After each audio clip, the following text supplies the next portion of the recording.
Come in. Welcome. I'm E.G. Marshall.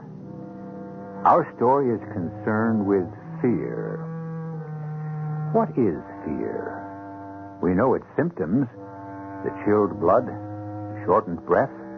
But what is the emotion itself, and where does it come from? Well, it is the anticipation of something that has not yet happened. It is the alarm our bodies set up to tell us we're about to be injured.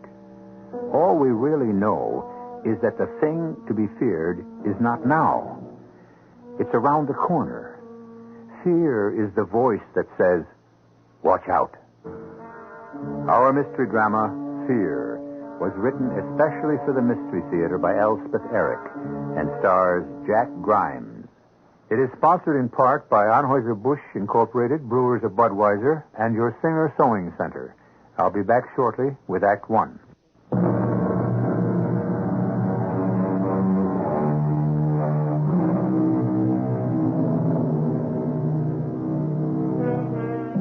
No one lives, has lived, or will ever live without fear. The rich, the powerful, the elite, you think they don't feel fear? I think they feel it constantly, because they are constantly on guard lest they be toppled from their positions. Well, the hero of this story occupies no such position. He is an obscure bank teller, close to middle age, and his name is Edgar Ellerby. But he, too, like the rest of us, is haunted by fear.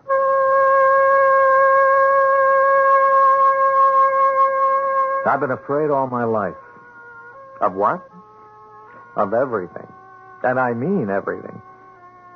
When I was little and in school, I was afraid the teacher would call on me and I wouldn't know the answer. If I knew it one time, I was sure I wouldn't know it the next. If I asked a girl for a date and she turned me down, I was scared to death there was something repulsive about me that I didn't know about and couldn't correct. If she accepted, I was sure there was something awful about her. Even now, I can't mail a letter without worrying that I've forgotten to put a stamp on it or gotten the zip code wrong. You'll wonder why I became a bank teller. Well, there was something about having to account for money at the end of every single day. You can't go home unless you've balanced everything out. I thought that would be a calming influence. Going home every day knowing that it had all come out even and I was in the clear. And then one day it happened. I think I'm short.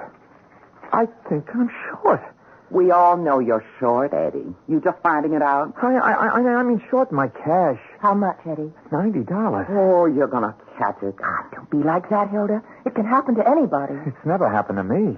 You want me to count it up for you, Eddie? Oh, Mary Lou, would you? I've been over it so many times. Watch it. Here comes old Tupper. Uh-oh. Wait until he goes into his office. Right. Wouldn't do to have the manager find out you can't add. I'm tired, that's all. Just shut up, Hilda. Good afternoon, Mr. Tupper. Miss Scott? Mr. Tupper? Step into my office, will you, Ellerby? Now, Mr. Tupper? Right now. Afternoon, Mr. Tupper. Good afternoon, Miss Schwartz. What do you suppose he wants? He couldn't have found out I'm short in my cash. Of course not. I just found out myself. Bad news travels fast. Oh, Hilda, don't be so dumb. This is the first time he's asked to see me about anything. Eddie, maybe it's about a promotion. Did you ever think of that?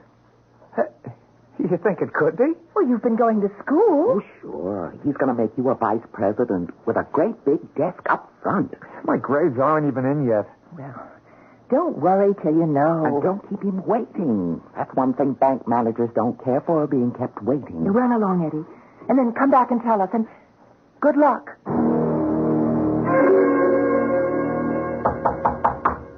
Come in.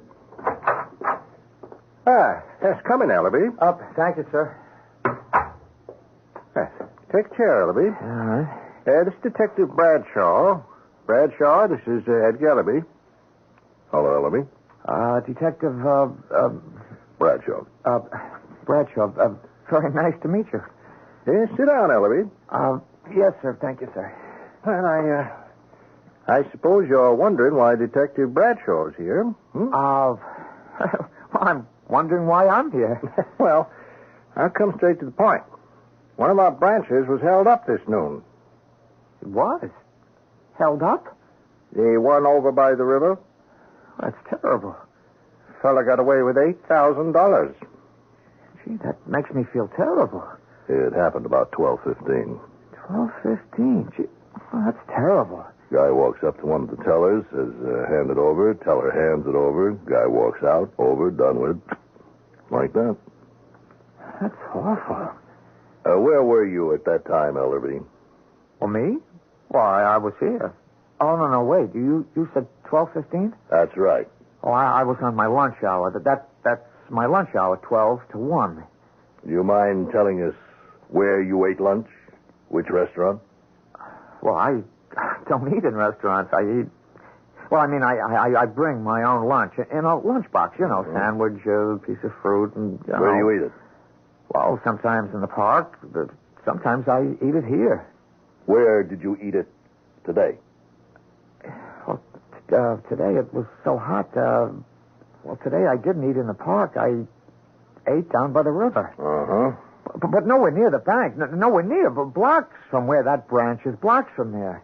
Mm-hmm. Anybody see him? Well, somebody must have. Who? Well, somebody. I went right down to the riverbank. I wanted to catch a breeze off the river if I could. I remember I thought of going out on one of the piers, but they were unloading a boat, so I didn't. I just sat down on the bank. So the guys unloading the boat didn't see you? Well, they might have noticed me. That they might have. Of course, they were pretty busy, but they... look, you don't think... You couldn't possibly think, or you... Well, you couldn't think that I... No, you couldn't think that. We are not thinking anything right at the moment. Yeah, but you must have a reason. I mean, why ask me where I was? I mean, why me especially? Well, we have a reason for that. You see, we have it on film. What on film? The holdup. The monitors are running all the time, Ellerby. Now, you know that. Yeah, I know that. Well, Mr. it's Tupper. all there. The holdup man shows up very clear. Oh, you think I might know him? Why don't we roll the film, Mr. Tupper? I can set up right here, if that's all right. Sure. And while you're doing that, I'm going to get a couple of other people in here who might help with the identification. Go right ahead. Back in a second. Who did he go to get? I don't know exactly. Do you need any help with that equipment? No, thanks. I'm pretty used to it. Oh. You specialize in bank holdups? They're part of my job. Not all of it, just part. I see. Well, interesting work, I imagine. How long have you worked for the bank, Ellerby? Oh, a long time. 12 years. Here? This branch? No, I started downtown 5.5 years there. Then I came uptown. This branch? No, the river branch. Uh-huh. Yeah, but I left there 2 years ago and came over here.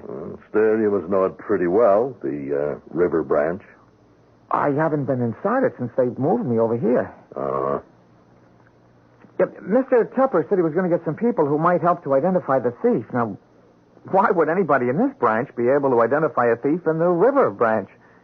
I might as well tell you, Ellerby. On the film, the hold-up man looks like you. You're kidding. I never kid. Let's go right in, girls. Okay. Now, everybody, take chairs. Eddie, what's this about? Mary Lou, this is Detective Bradshaw, girls. Miss Grant, Miss Schwartz. From the police? Well, I'll stand up in the back here. Detective Bradshaw is going to show us a piece of film taken from one of the monitors at our river branch. Now, there was a hold-up there today, 12:15, and it's all on film. Now, it only runs about a minute. You'll see the whole thing. The hold-up man shows up very clearly, so pay close attention and see if you recognize him. Detective Bradshaw can stop the film at any point. If you want it to run over again, you just say so. Now, you understand? Yes, Mr. Tupper. Yes, sir. Yes, well, I guess we're ready, Detective. Pay attention now.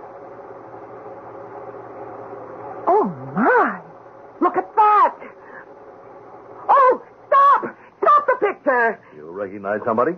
Can you go back? Sure.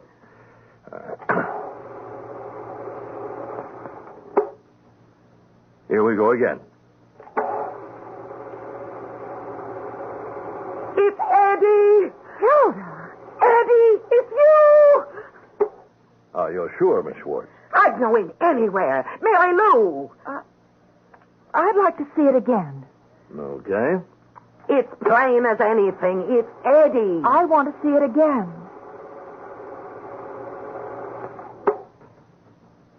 Here we go. Plain as day. Shut up, Hilda. No, would you stop it, please? That's not Eddie. How can you say that? Eddie's not that tall. How's that? You can see that man's shoulders over the top of the counter. Mm-hmm. Well, if it was Eddie, you wouldn't be able to. You'd just see his head and his neck. Well, how do you know all this, Miss Grant? Well, Mr. Ellerby is 5 feet 1.5 inches tall, and the counter is 4 feet 4 inches high, so standing at the counter, you'd see only as far as his shoulders. You wouldn't see his shoulders at all. What's your height, Ellerby? 5 feet 1.5. You won't mind if I check that later? No, not at all. Now, of course, I'll check the counter, too. Yeah, of course. All right, folks. All right, that's all. I'd like to say something else, Mr. Tupper. That is all, Miss Grant. Anybody who thinks that Mr. Ellerby would rob a bank is crazy. Miss Grant, we are just investigating possibilities. Well, Mr. Ellerby is not a possibility. It's not possible for Edgar Ellerby to be a thief or a liar or anything like that. Mr. Ellerby is honest and sincere and kind and good and a wonderful man.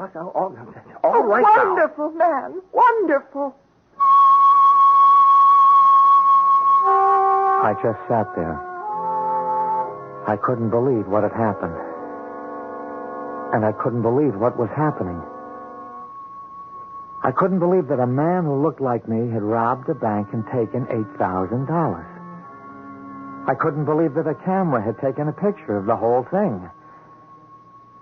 And I couldn't believe that Mary Lou Grant thought I was a wonderful man.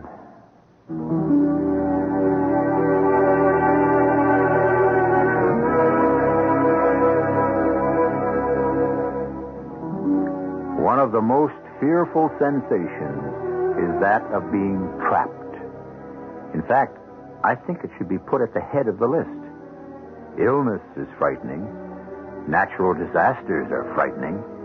The unknown can be frightening. But to be caught in a snare, to be ambushed, that may well be the most frightening thing of all. I'll be back in a few moments with Act 2.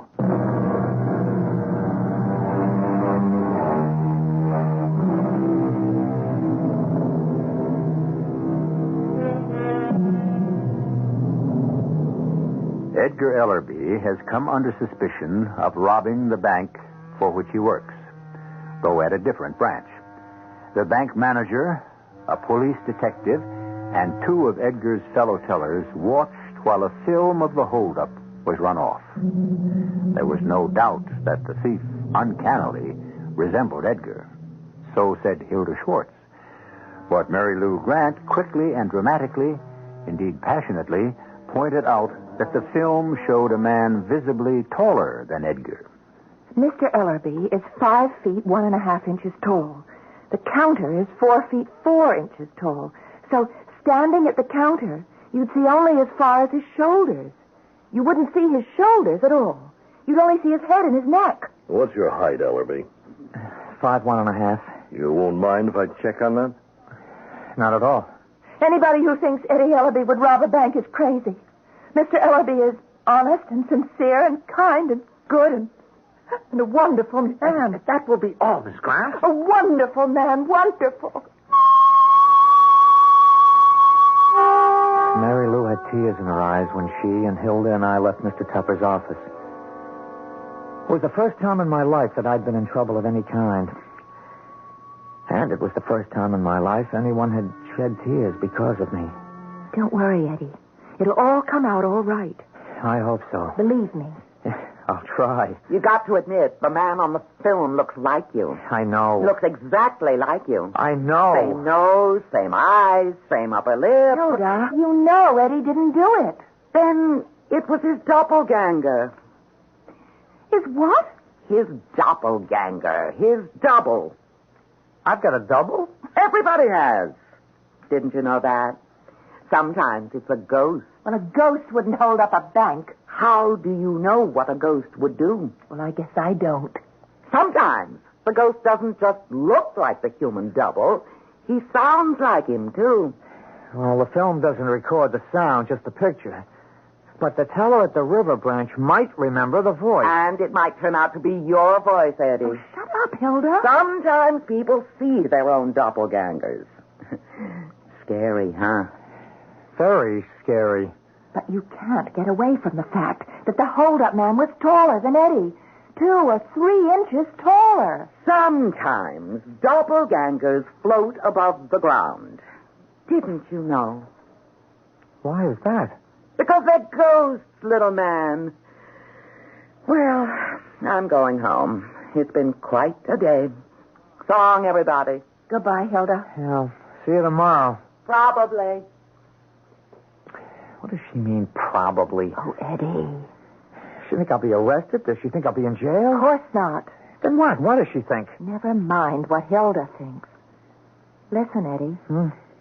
I found the $90. What $90? The $90 you were short. It was a mistake in a deposit slip. Oh, I should have caught it. Never mind, I caught it.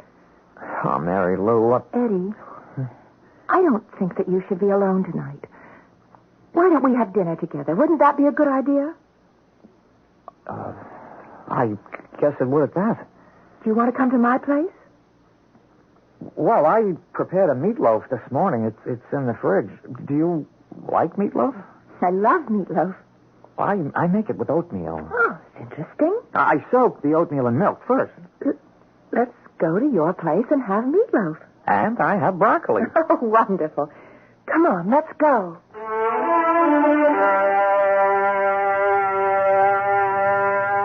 Funny. This was the first date I'd ever had with a girl that I looked forward to. Not that I'd had so many dates, but the ones I did have never turned out too well. Now, here I was in my own apartment with a girl I'd worked next to for 2 years and never asked to go out with me. Here I was in the only real trouble I'd ever been in, and I was having a wonderful time.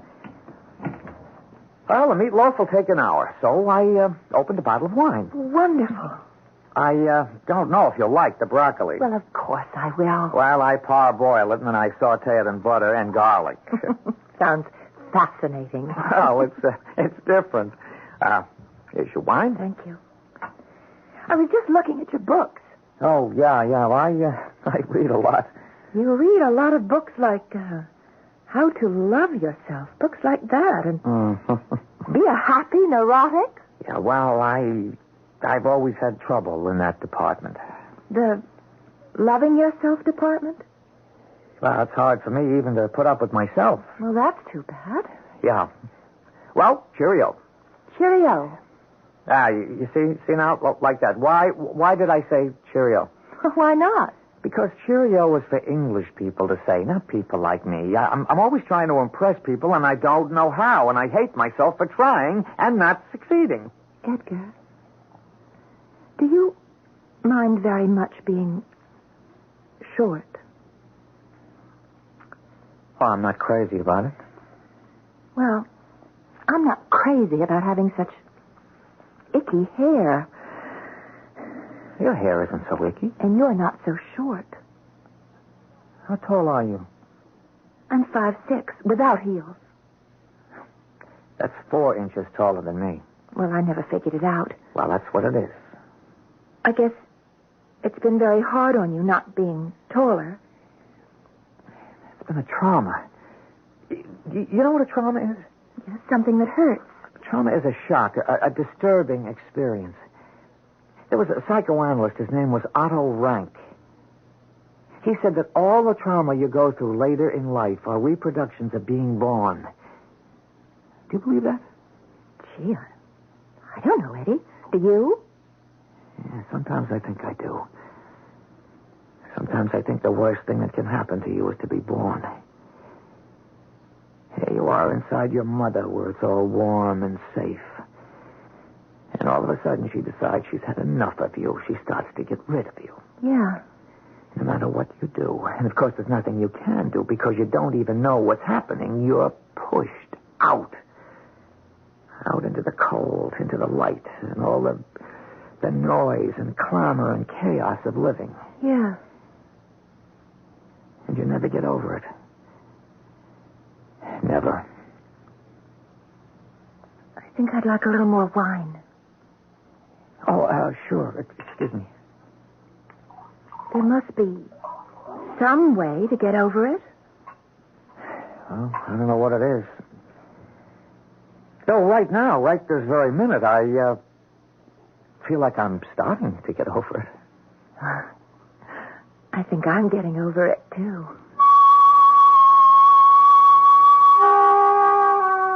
She liked the meatloaf.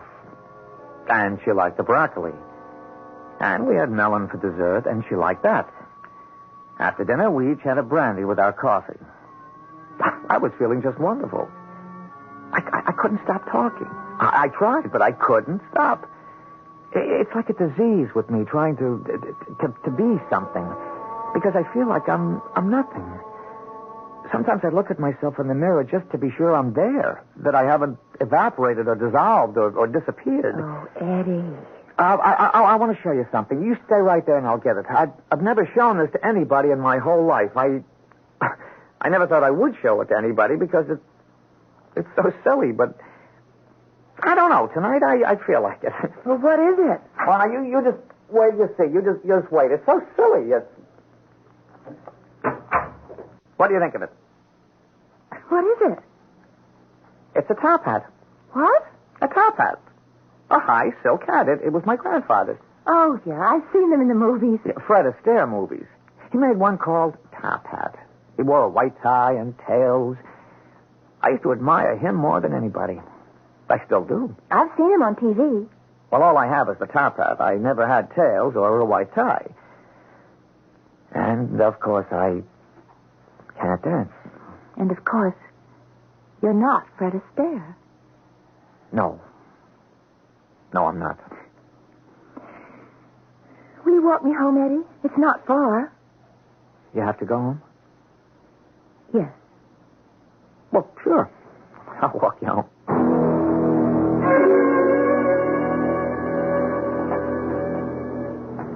You say you're 5'6"? Without heels. You're not scrunching down. Not what? Well, you're not trying to be shorter. Well, why should I? Eddie. Hmm? Let's have lunch together tomorrow. You want to? I'd love to. Well, we could go to a restaurant. Or I could bring a box lunch to work. Enough for both of us. Would you really like to do Oh, that? I'd love it.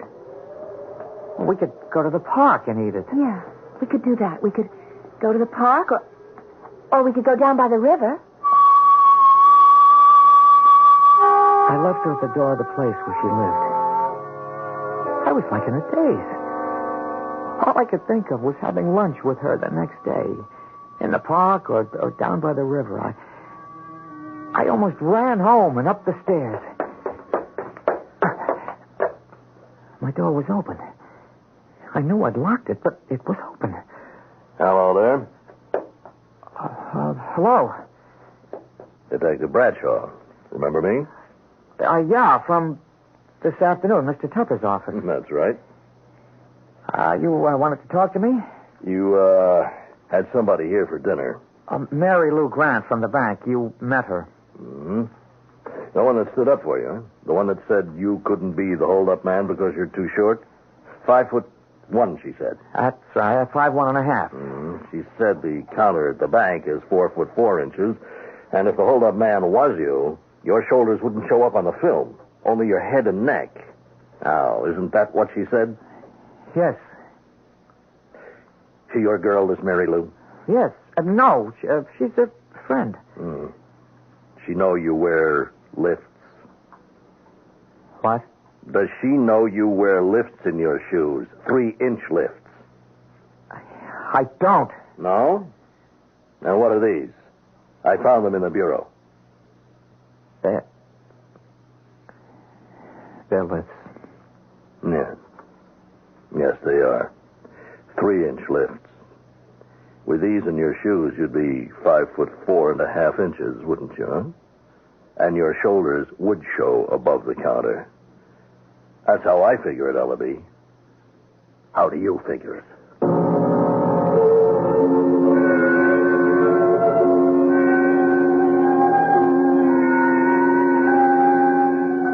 Just when the blood has cooled, just when the knots in the stomach have come untied, just when the breathing has slowed down, just as the world has begun to look friendly and life-inviting, just at that very moment, fate can strike a man down with the heavy mallet of fear.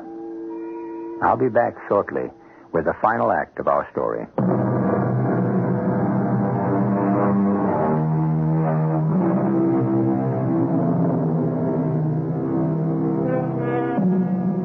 Edgar Ellerby, who stands 5 feet 1.5 inches, seemed to be cleared of a bank holdup when it was pointed out that a man of that stature could barely see across the teller's counter. After an intimate dinner with his friend and defender, as well as fellow teller Mary Lou Grant, Edgar returned home to be confronted by Detective Bradshaw, who had discovered a pair of 3-inch lifts, clearly meant to be inserted in Edgar Ellerby's shoes in order to increase his height. Now it is the following day, noontime, in fact. It's nice here by the river. I brought fried chicken and 3-bean salad. You like 3-bean salad? Well, I never had any. Oh, it's very good. Mary Lou, everything's changed since last night. After I walked you home, after one of the nicest evenings I ever spent. It was nice, I thought. Telling you about me wanting to be like Fred Astaire, showing you my top hat. I never wore it, you know. I just kept it, kind of a symbol of an old dream. Yeah, but what good are old dreams? What good are symbols, especially symbols of old dreams? Like the lifts. Lifts? What are lifts? Things men put in their shoes to make them taller. Look taller. When I first met you and I realized that you were 5'5" at least, and I dreamed of taking you out, even dancing with you. I thought if I had 3-inch lifts in my shoes, you wouldn't mind dancing with me. I never wore them.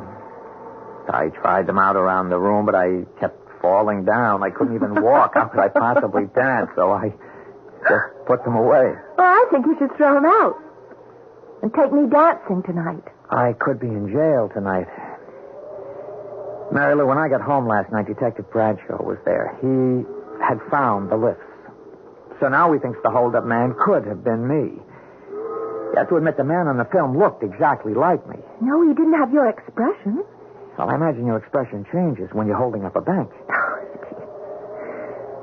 Well, you had enough to eat. I wasn't very hungry. All right, well, why don't you pick up the trash and throw it in that trash basket, and I think I'll just walk out on the pier and take one last look at the river. I started putting the chicken away and the 3-bean salad. I felt so bad. I looked at Mary Lou standing at the end of the pier. She was so slim, so graceful, so pretty, and so tall. Still, she'd asked me to take her dancing. Was it possible she didn't mind being 4 inches taller than me? That I didn't have to mind being 4 inches shorter? And I picked up the trash and threw it in the basket, and Mary Lou and I went back to the bank.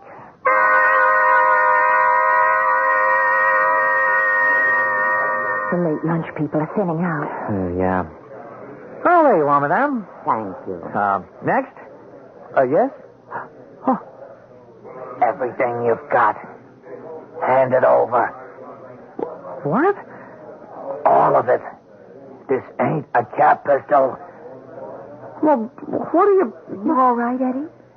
It's happened. You look funny. Quit stalling, Ellaby. Eddie? I don't know what came over me. It didn't feel like me at all. I didn't think what I should do or what would happen if I did it. I just stared into the face of what was exactly like mine and heard the voice like mine. I didn't think about doing anything, about giving up the money or not giving up the money. I didn't think at all. Eddie? You are... What I did, I jumped across the counter. Now, I don't know how I did it, but I leaped across that counter. Maybe I flew across it. I don't know, but my hands went right for that throat. We struggled on the floor for a few seconds. Then he got away from me and ran out of the bank. What's happening? I ran after him. He ran fast. I ran faster. I never knew I could run so fast. We were out into the street. What's up? Hey, what's up? Thief! You said thief? Held up the bank. Where's the police? They're headed for the river. Yes, we were headed for the river. I was gaining on him. I thought to myself, maybe he's got lips in his shoes. That's why he can't run so fast. More people on the street stopped. Their mouths dropped open. A few of them ran along with me. Get him! I'll call a cop. Do that, lady. Adrenaline must have been pouring into my veins a barrel a minute. My legs moved like pistons. My short little legs I'd always thought were so useless.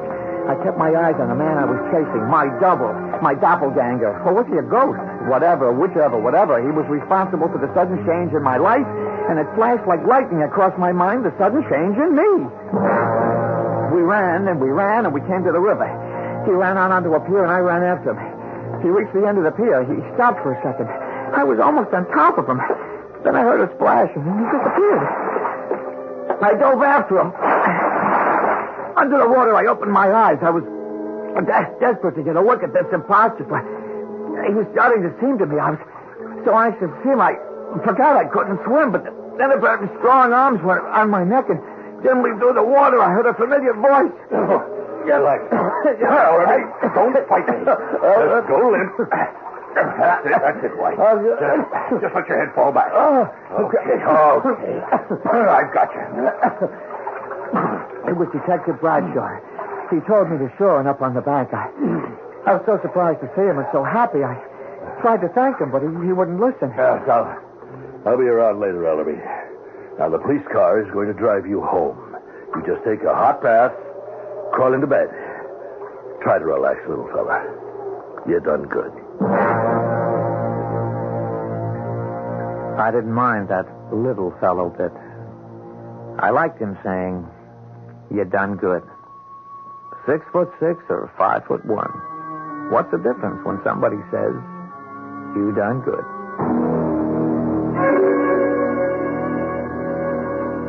I went home and took a hot bath and laid down on the bed and thought, what a nice feeling not to be afraid anymore. Not really because I'd run after the bank robber, but more because I'd found out that I'd had it in me to do something like that. I thought about it till I fell asleep. A couple of hours later, the phone rang.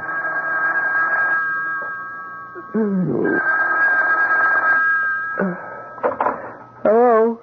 Mr. Tupper here, Ellaby. You all right? Oh, yeah, I was fine, Mr. Tupper. I wonder if you'd mind coming down to the bank. What? Oh, did they find the robber? No, not yet. They're dragging the river. Oh, maybe he swam to the other side. Well, nobody saw him do it. Oh, maybe he swam downriver. Well, the current's pretty strong there. I don't think he'd make it. Oh, maybe he got washed out to sea. Yeah, maybe. We'll see you at the bank, Ellaby, about half an hour. I'll be there, Mr. Tupper.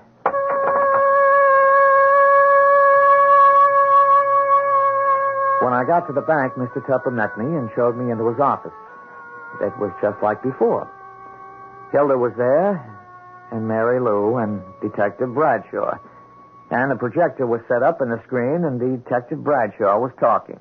Now, watch this carefully, please. I have a chair, Ellerby. You all right? Yeah, I'm fine, thanks. Good. Now, I'm going to run the film from the monitor as of 1:56 this afternoon. Mr. Tupper, if you'll turn off the lights. Now. That's Mr. Potter. He made a deposit. That's Mrs. Connor. She cashed a check, $50. Well, here's where the man... Right here. Wait, stop. Where is he? Want me to go back? Please.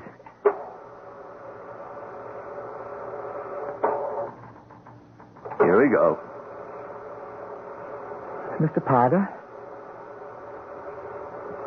Mrs. Connors? Then nobody. I see somebody. There you go, Ellerby. Across the counter. But there was somebody. Want me to run it again? Look, there was somebody. Why would I jump over the counter if there wasn't anybody there? You didn't see anybody on the film, did you? No, but I did. I saw somebody. Now, Hilda. I did. Nobody else did. Not everybody has the power to see ghosts. Just what did you see on the film, Hilda? I saw Mr. Ellerby. Only a little taller. I saw Mr. Ellerby's double. We don't believe in ghosts at this bank, and I don't imagine the police believe in them either. Then what did I chase down the street? What or who dove into the river? Well, we haven't found a body. I have my doubts we ever will. It's funny, though. We did find something. A clue? You found a clue? No. Nothing like that. We found a high silk hat. What they used to call a top hat. You remember them? Now, why would anybody throw a top hat in the river? Why would anybody even own a top hat? Mary Lou and I left together. We wandered down to the river where we'd had lunch just a few hours before. There was the pier where I'd run after what I thought was a bank robber.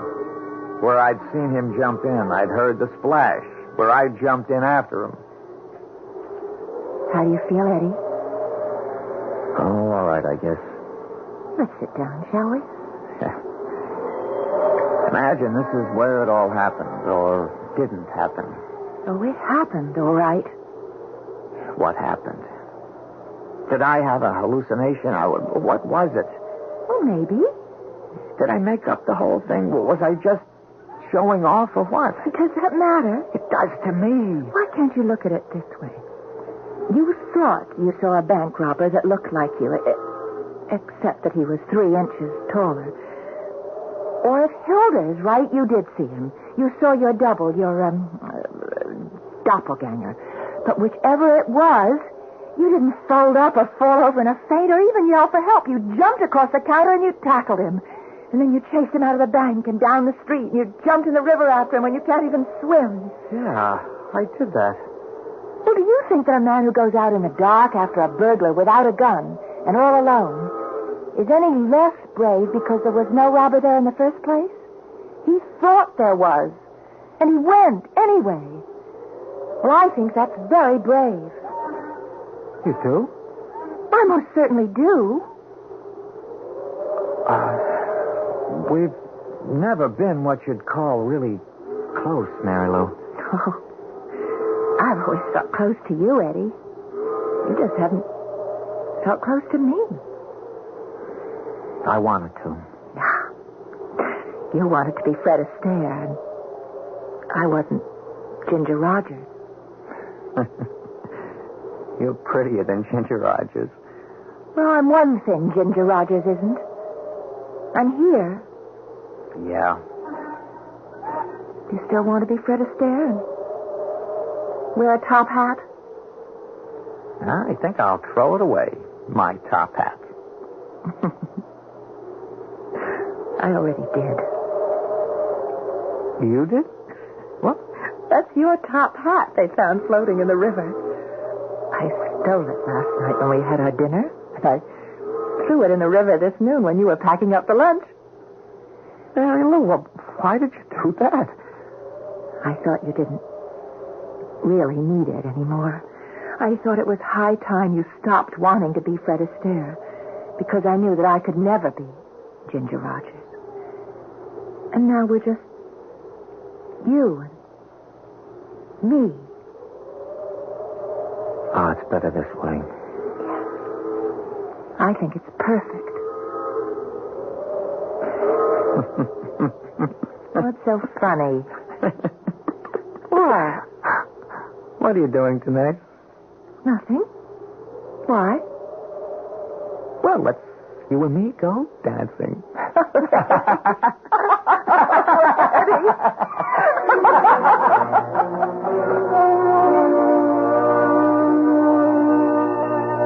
Fear means paralysis. Fear means the inability to act. Fear means being stopped in your tracks. Fear means being helpless as an infant. Fear is the enemy of life. Yet, as we have seen in the case of Edgar Ellerby, the paralysis can be broken. The ability to act can be restored. We can overcome helplessness and move in our tracks.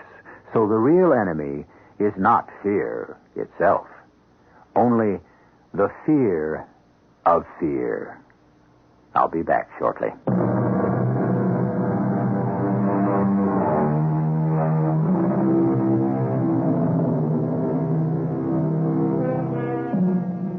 There's plenty in the world today to fill us with fear.